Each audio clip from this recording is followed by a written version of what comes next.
உலகமே பாராட்டும் வகையில் தமிழகத்தில் மருத்துவ கட்டமைப்புகள் மேம்படுத்தப்பட்டுள்ளதாக முதலமைச்சர் மு.க. ஸ்டாலின் பேசினார்.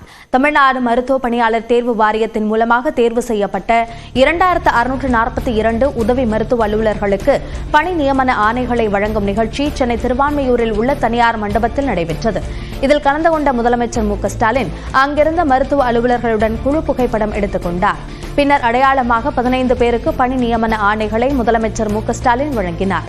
முன்னதாக இந்த நிகழ்ச்சியில் பேசிய முதலமைச்சர் மு.க. ஸ்டாலின் மக்களுக்கு உன்னத சேவை செய்பவர்களுக்கான பணி ஆணை வழங்குவது மகிழ்ச்சி என்றார். கிராமத்திலிருந்தும் சின்ன சின்ன நகரங்களிலிருந்தும் டாக்டர்கள் உருவானதுதான் அனைத்து தரப்பு மக்களுக்கு நல்ல முறையில் சிகிச்சை கிடைக்கும். டாக்டர்கள் இல்லாம, அதாவது நீங்க இல்லாம நிச்சயமா சொல்றேன், இந்த திட்டங்கள் எல்லாம் இல்லை. மருத்துவத்துறையினுடைய மற்ற பணியாளர்கள் இல்லாம இந்த திட்டங்கள் நிறைவேற போறதில்லை. இன்று பணி நியமன ஆணைகளை பெற்ற மருத்துவ அலுவலர்கள் தமிழ்நாடு முழுவதும் உள்ள இஎஸ்ஐ மருத்துவமனைகள், அரசு மேம்படுத்தப்பட்ட ஆரம்ப சுகாதார நிலையங்கள், கூடுதல் அரசு ஆரம்ப சுகாதார நிலையங்கள், நகர்ப்புற ஆரம்ப சுகாதார நிலையங்களில் பணியாற்ற உள்ளனர்.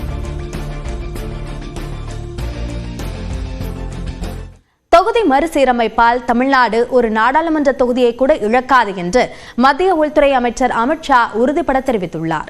கோவை பீளமேடு பகுதியில் புதிதாக கட்டப்பட்ட பாஜக மாவட்ட அலுவலகத்தை அமைச்சர் அமித் ஷா திறந்து வைத்தார். இதேபோன்று ராமநாதபுரம், திருவண்ணாமலை மாவட்டங்களுக்கான பாஜக அலுவலகங்களையும் அமித் ஷா காணொலியில் திறந்து வைத்தார். பின்னர் பேசிய அவர், தொகுதி மறுசீரமைப்பால் தமிழ்நாட்டின் நாடாளுமன்ற தொகுதி எண்ணிக்கை குறையும் என்று முதலமைச்சர் மு.க. ஸ்டாலின் தவறான தகவலை பரப்புவதாக குற்றம் சாட்டினார். श्रीमान स्टालिन जी, मोदी सरकार ने लोकसभा में स्पष्ट किया है कि डीलिमिटेशन के बाद प्रोरेटा के हिसाब से दक्षिण के एक भी राज्य का एक भी सीट कम नहीं होगा. தொடர்ந்து பேசிய அவர், காங்கிரஸ் ஆட்சியில் தமிழ்நாட்டிற்கு வழங்கப்பட்ட நிதியை விட பாஜக ஆட்சியில் 5 மடங்கு அதிகம் ஒதுக்கப்பட்டிருப்பதாக கூறினார். எதிர்வரும் சட்டமன்ற தேர்தலில் தேசிய ஜனநாயக கூட்டணி தமிழ்நாட்டில் ஆட்சி அமைக்கும் என்று அமித் ஷா தெரிவித்தார். तमिलनाडु में मुंबई और हरियाणा से भी बड़े बहुमत के साथ एनडीए की सरकार बनने जा रही है. தமிழ்நாட்டில் சட்டம் ஒழுங்கு சீர்கெட்டிருப்பதாக குற்றம் சாட்டிய அமித் ஷா, ஊழல் செய்வதில் திமுகவினர் மாஸ்டர் டிகிரி பெற்றிருப்பதாக விமர்சித்தார். இந்நிலையில் மத்திய இணையமைச்சர் எல் முருகன், பாஜக மாநில தலைவர் அண்ணாமலை உள்ளிட்டோர் கலந்து கொண்டனர். உலகின் பழமையான மொழியான தமிழில் பேச முடியாததற்கு வருத்தம் தெரிவிப்பதாக உள்துறை அமைச்சர் அமித் ஷா தெரிவித்தார். और आप सभी की क्षमा प्रार्थना के साथ मेरी बात की शुरुआत करता हूं, क्योंकि मैं विश्व की सबसे पुरानी भाषाओं में से एक महान तमिल भाषा में मेरी बात रख नहीं सकता, इसलिए मैं आप सभी से क्षमा मांगता हूं. மக்களவை தொகுதி மறுசீரமைப்பால் தமிழ்நாட்டிற்கு தொகுதிகள் குறையாது என அமித் ஷா கூறியதை வரவேற்பதாக திமுக செய்தி தொடர்பாளர் டி.கே.எஸ். இளங்கோவன் தெரிவித்துள்ளார். நியூஸ் 18 தமிழ்நாடுக்கு அவர் அளித்த பேட்டியில் அமித் ஷா பேசியது உண்மையாக இருந்தால் போராட எதுவும் இல்லை என்று கூறினார்.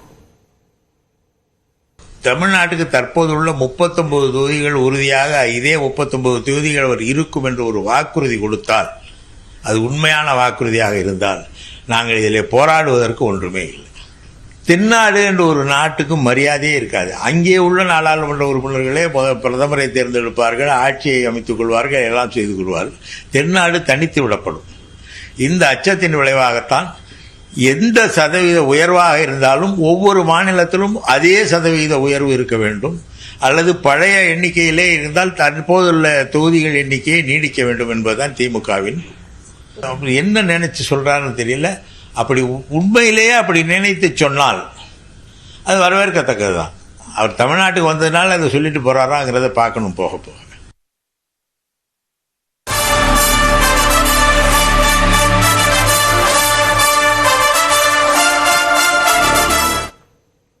தாவேகாவின் 2ஆம் ஆண்டு தொடக்க விழாவில் கெட் அவுட் என்ற கையெழுத்து இயக்கத்தை அக்கட்சியின் தலைவர் விஜய் தொடங்கி வைத்தார்.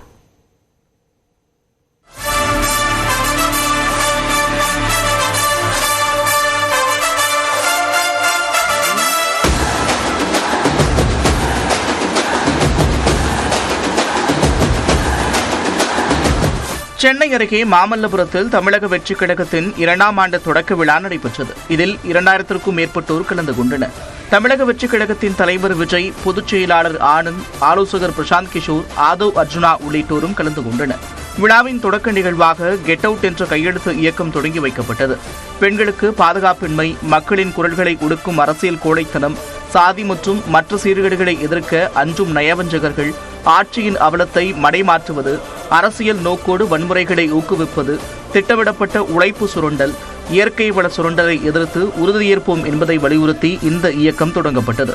தாவேக தலைவர் விஜய் முதல் கையெழுத்திட்டு இதனை தொடங்கி வைத்தார். அப்போது ஆலோசகர் பிரசாந்த் கிஷோரை கையெழுத்திட தாவேக பொதுச் செயலாளர் ஆனந்த் அழைத்தார். ஆனால் அவர் கையெழுத்திட மறுத்துவிட்டார். தொடர்ந்து கட்சியின் நிர்வாகிகள் மேடை ஏறினர். அப்போது ஆலோசகர் பிரசாந்த் கிஷோரையும் மேடைக்கு வருமாறு விஜய் அழைத்தார். அவருக்கு தந்தை பெரியாரின் சிலையை விஜய் பரிசாக வழங்கினார். தாவேக ஆண்டு விழாவில் பேசிய அரசியல் ஆலோசகர் பிரசாந்த் கிஷோர், தேர்தலில் தாவேகாவை தாம் வெற்றி பெற செய்தால் தோனியை விட தமிழ்நாட்டில் பிரபலமடைந்து விடுவேன் என்றார். The only Bihari who is more popular than me in Tamil Nadu. Dhoni is more popular in Tamil Nadu than Prashant Kishore, but make no mistake, next year when I contribute and I help you win, then I will be taking over Dhoni in popularity. Do you agree or not? If I help TVK win next year, who would be more popular in Tamil Nadu? My fellow Bihari MS Dhoni, who makes win Chennai Super King every time, or Prashant Kishore? தாவேக தொண்டர்கள் அனைவரும் அடுத்த 3 மாதங்களுக்கு கட்சியை பெருக்கும் பணியில் தீவிரமாக செயல்பட வேண்டும் என்றும் பிரசாந்த் கிஷோர் வலியுறுத்தினார். That in next 100 days you will make grow TVK 10 times. No, I don't hear enough clap and resolve. In next 100 days, each one of you, those who are here in this meeting hall and those who are listening from all over Tamil Nadu and beyond, please make a resolve that in next 100 days, that is roughly 3 months, you will add at least 10 new members to TBK family. மக்களுக்கு ஏற்கனவே பிடித்த ஒருவர் அரசியலுக்கு வந்துவிட்டதை நினைத்து சிலர் எரிச்சல் அடைவதாக தாவேக தலைவர் விஜய் பேசினார். இவனை என்ன பண்ணலாம், என்ன செய்யலாம், எப்படி இவனை இது பண்ணலாம், க்ளோஸ் பண்ணலாம், அந்த கன்ஃபியூஷன்ல கத்துறதா கதறதா என்ன பண்றதுன்னு தெரியாம வர்றவன் போறவெல்லாம் கட்சி ஆரம்பிக்கிறான்னு சொல்லி இப்படி ஏதாவது பேச ஆரம்பிப்பாங்க. இப்போ நம்ம ஆட்சியில் இருக்கிறவங்க நமக்கு எதிராக பேசுறாங்க இல்லையா, அந்த மாதிரி. மும்மொழி கொள்கை விவகாரம் தொடர்பாக பேசிய தாவேக தலைவர் விஜய், மத்திய மாநில அரசுகள் பேசி வைத்துக் கொண்டு நாடகமாடுவதாக விமர்சித்தார். இப்ப புதுசா ஒரு பிரச்சனை ஒன்று கிளப்பி விட்டுட்டு இருக்கிறாங்க, மும்மொழி கொள்கை. இதை இங்க செயல்படுத்தலைன்னா இந்த கல்விக்கான நிதியை நம்மளுடைய மாநில அரசுக்கு கொடுக்க மாட்டாங்களாம். இந்த எல்கேஜி யூகேஜி பசங்க சண்டை போட்டுப்பாங்க தெரியுமா, அந்த மாதிரி கொடுக்க வேண்டியது அவங்களோட கடமை, இங்க இவங்க வாங்க வேண்டியது இவங்களுடைய உரிமை. ஆனா இவங்க 2 பேரும் எவ்வளவு சீரியஸா ஒரு பிரச்சனை ஓடிட்டு இருக்கு.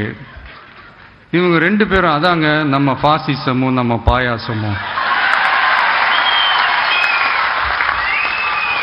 அதான் நம்ம அரசியல் இனிமையும் கொள்கை இனிமையும். 2 பேரும் என்ன பண்றாங்கன்னா, 2 பேரும் பேசி வச்சுக்கிட்டு இந்த செட்டிங்லாம் பண்ணி வச்சுக்கிட்டு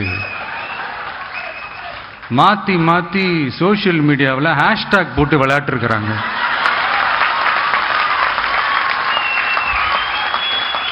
இங்க என்ன நடந்துகிட்டு இருக்கு, அதாவது இவங்க 2 பேரும் அடிச்சுக்கிற மாதிரி அடிச்சுப்பாங்களாம். அதை நாங்க நம்பணுமா, மக்கள் நம்பணுமா? What bro, it's very wrong bro.